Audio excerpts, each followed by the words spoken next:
They say money changes people, but nobody tells you it can turn your own blood into strangers. Today, I'm going to tell you about Chinedu Okafor, a young man who won 350 million naira in the lottery, and how that single moment of fortune became the beginning of his greatest nightmare. But here's what will shock you. The very parents he abandoned in their suffering became the only ones standing between him and total destruction.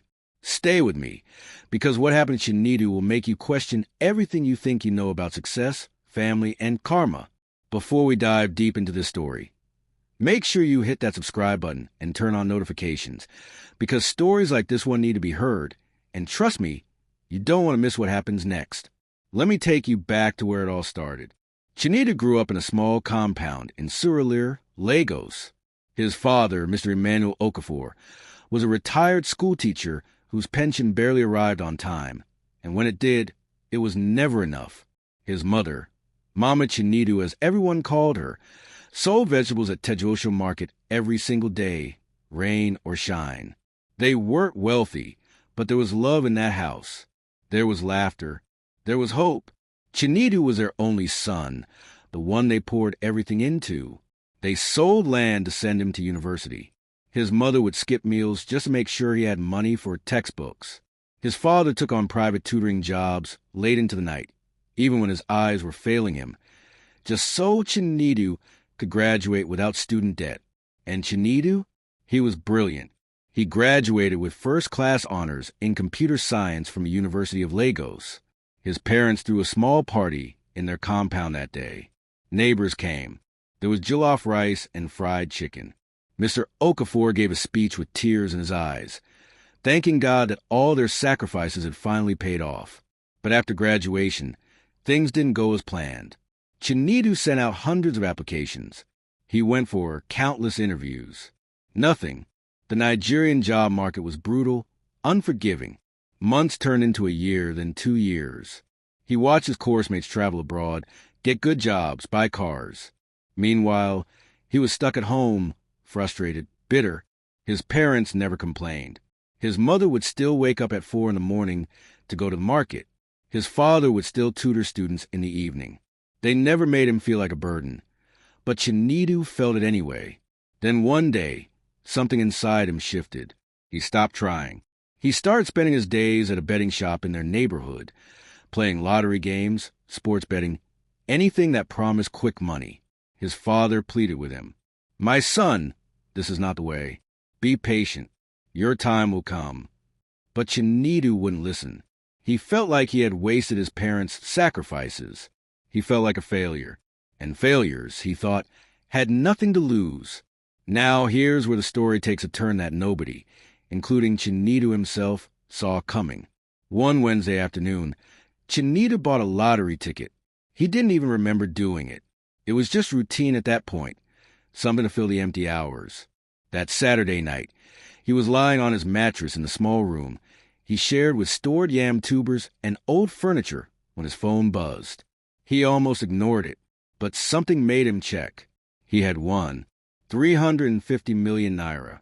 Let me say that again so you can understand the weight of it. 350 million naira. Chinedu stared at his phone screen for what felt like hours. His hands were shaking. His heart was pounding so hard he thought it would burst out of his chest. He checked the numbers again and again. It was real. He had won. But here's what you need to understand about what happened next.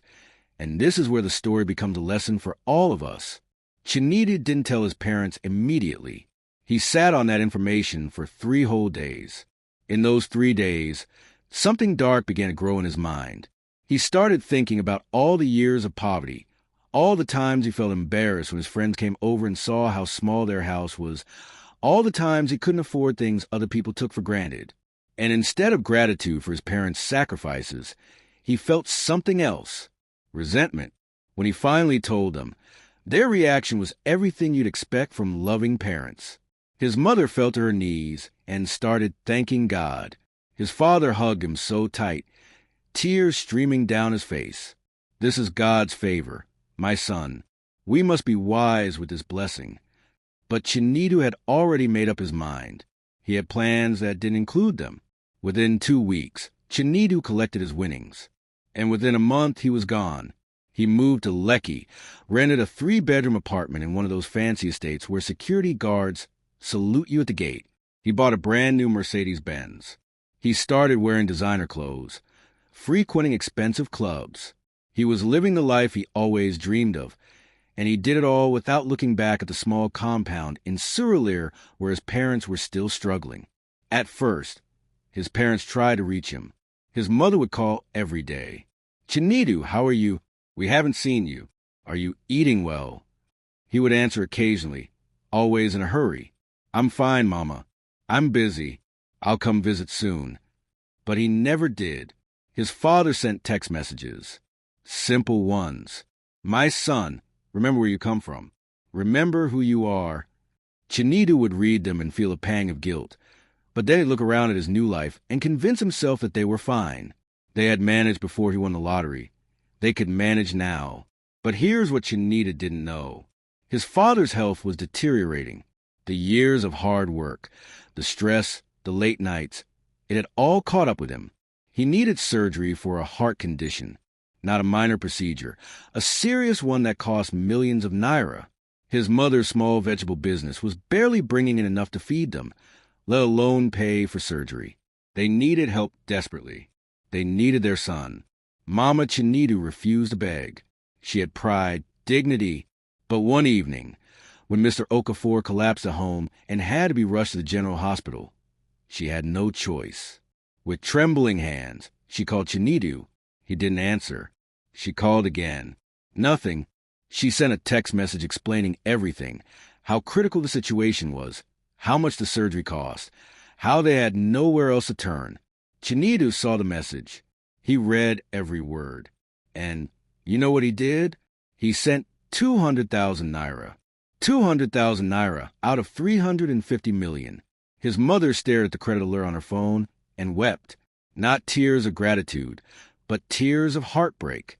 The boy she had starved for, the boy she had sacrificed everything for, had become a stranger.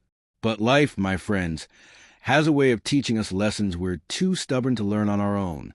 And Chinedu's lesson was coming swift and brutal. Remember I mentioned Chinedu had new friends in his new life? These weren't the kind of friends who wanted what was best for him. These were the kind of friends who smelled money from miles away. There was Emeka, who claimed to be a real estate mogul. There was Tund, who said he ran an import-export business. There was Bimp, a beautiful woman who suddenly found Chinedu irresistible. They all had one thing in common. They saw Chinedu as an opportunity. It started small. "Guy, I have this business deal. Just put in 20 million. You'll double it in 6 months."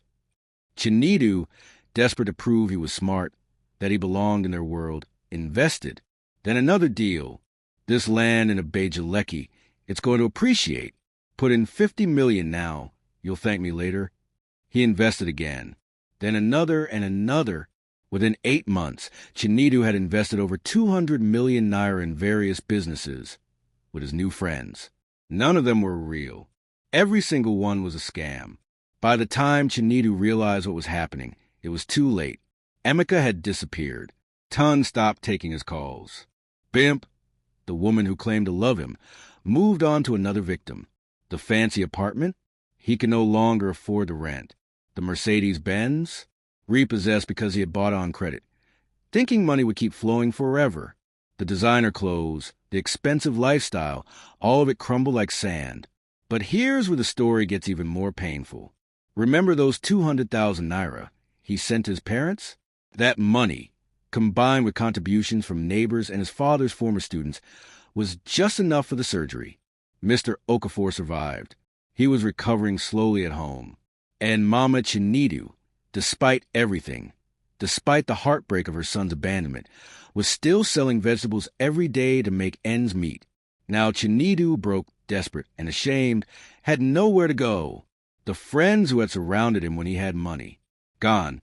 The respect he thought money bought him, vanished. He was evicted from his apartment. His belongings were thrown out onto the street. He sat on the pavement that day, watching security guards who used a tip generously now ignore him completely. And for the first time since winning the lottery, he thought about his parents. Pride is a terrible thing. It kept Chinedu on the streets for 2 weeks. He slept in uncompleted buildings. He begged for food. The same man who had 350 million naira less than a year ago was now eating from trash cans. Other people who saw him, people who knew him from his glory days, would point and whisper, "Isn't that the guy who won the lottery? Look at him now." The humiliation was unbearable. One night, sick with malaria and hunger, Chinedu finally swallowed his pride. He had one option left, the parents he had abandoned. He didn't know if they would even open the door for him. He didn't know if his father had survived the surgery. He had been so consumed by his own life that he hadn't bothered to check. With his last of strength, he made his way back to Surulere, back to that small compound he had been so eager to leave behind. It was late evening when he arrived. The compound looked exactly the same. Nothing had changed except him. He stood at the gate for almost an hour, trying to find the courage to knock. What would he say? How could he face them after everything? But he had no choice. He was dying out there on the streets. He knocked. The door opened, and there stood his mother. She had aged. The stress of the past year had carved deep lines into her face. For a moment, they just stared at each other. Chinedu opened his mouth to speak, to apologize, to explain, but no words came out. He just collapsed. Right there at the doorstep, he collapsed. When he woke up, he was lying on a mat in the same small room he used to share with yam tubers and old furniture.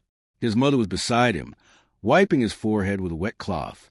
His father, still weak from surgery, was sitting on a plastic chair nearby. They had taken him in. Without questions, without judgment, without hesitation. The son who had abandoned them in their time of need was now being cared for by the very people he had neglected. For days, Chinedu couldn't speak. Shame had stolen his voice. His mother fed him, gave him medicine, nursed him back to health. His father would sit with him in the evenings, not saying much, just being present. And slowly, gradually, Chinedu began to understand something he had been too blind to see before. Wealth wasn't in bank accounts or luxury apartments. Wealth was in people who loved you when you had nothing, who stood by you when the world turned its back, who opened their doors when everyone else had closed theirs. One evening, when he finally found his voice, Chinedu broke down. He apologized through tears and sobs. "I'm sorry, Papa. I'm sorry, Mama. I was foolish. I was wicked. I don't deserve your forgiveness." And you know what his father said? He said, "My son, money revealed who you were becoming, but poverty has brought back who you truly are. We never stopped praying for you. We never stopped loving you. But the story doesn't end there, and this is what you need to hear." Chinedu's transformation wasn't instant. Healing from that kind of selfishness, from that kind of betrayal, takes time. He had to rebuild trust. He had to prove through actions, not words, that he had changed.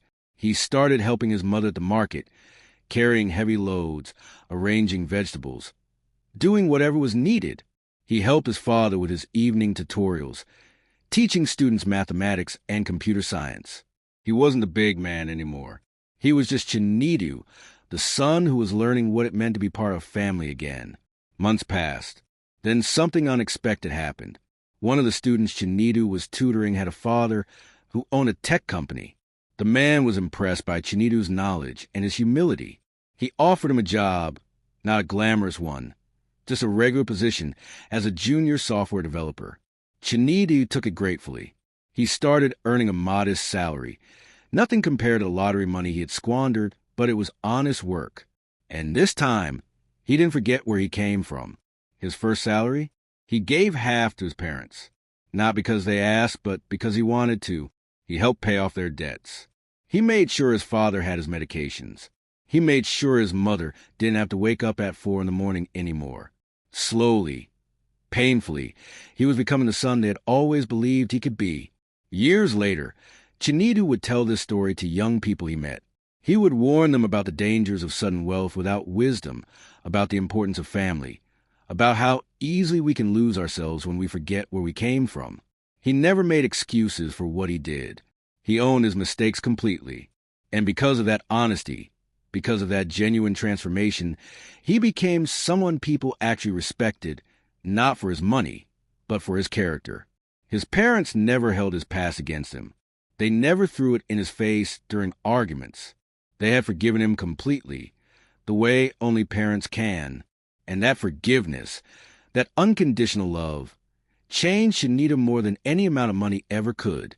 So what's the lesson in all of this? Money is not evil. Wealth is not bad. But money reveals character. It doesn't build it.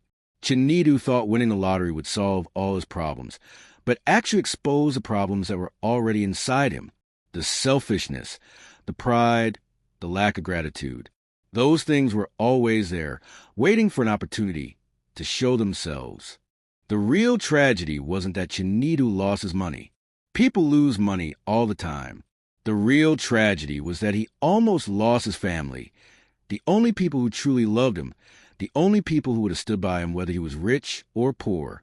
And the real blessing wasn't the lottery win. The real blessing was that second chance, that opportunity to make things right, that painful but necessary journey back to who he was meant to be. Today, Chinedu is doing well, not wealthy by society's standards, but rich in the ways that matter. He has his parents' respect. He has his own peace of mind. He has relationships built on genuine love, not transactions. He learned the hard way that the people who suffer with you deserve to celebrate with you, and the people who invest in you when you have nothing deserve your loyalty when you have everything. If you're watching this and you've been blessed with success, with money, with opportunity, don't make Chinedu's mistake.